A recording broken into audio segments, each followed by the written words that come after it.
एक बंदे को सेवा करते बड़े साल हो चुके थे, लेकिन वो फलवंत नहीं हो रहा था। उसने प्रेयर की, फास्टिंग की, प्रेयर की, पर वो फलवंत नहीं था। प्रभु से पूछता रहा, प्रभु क्या मेरी गलती है, मैं क्या करूं। उसके दादाजी एक अफसर थे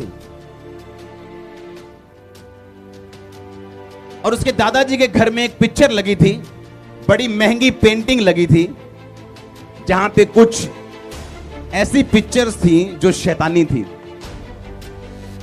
और उसके दादा मरते मरते उसकी मां को, और उसकी मां मरती मरती उसको दे गई थी। वो उनकी फैमिली विरासत थी। और परमेश्वर ने एक दिन जब वो प्रार्थना कर रहा था, बोला कि जब तक ये पिक्चर तेरे घर में रहेगी तो कभी फलवंत नहीं हो सकता।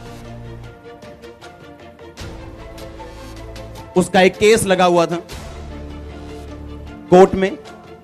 उसको प्रॉपर्टी कुछ अपने हिस्से की मिलनी थी और बड़ी चीजें उसको मिलनी थी, उसकी अपनी थी, जो उसकी फैमिली से उसको मिलनी थी।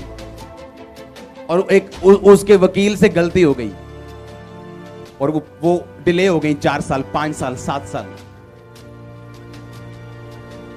उसे मालूम नहीं क्यों डिले हुआ, ये वकील ने ऐसी गलती क्यों की। इतना शानदार वकील है, इतना अच्छा वकील है, वकील ऐसी गलती क्यों करेगा। पर वकील गलती कर रहे हैं, कारण क्या है, कारण पता नहीं। और होली स्पिरिट ने एक दिन प्रार्थना करते बताया, जब तक ये शैतानी पिक्चर तेरे घर में लगी रहेगी तू कभी फलवंत नहीं हो सकता। और उसने वो पिक्चर उठाई, विरासत वाली पिक्चर थी, बाहर फेंकी।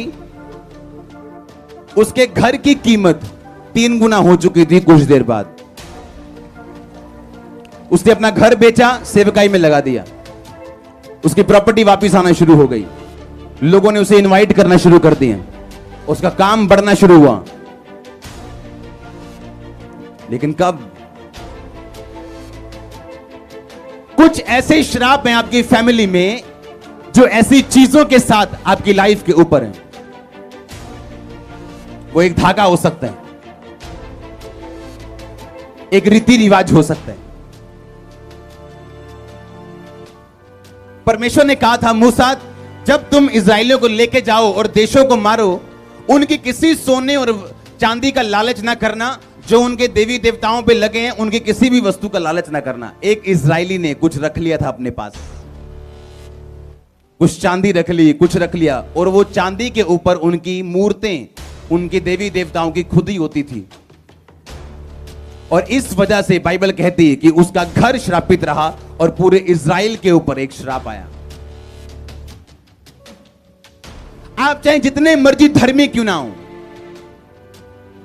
आप अंडर कर्स आते हैं उस दिन जिस दिन आप ऐसी वाचाओं में बंधते हैं।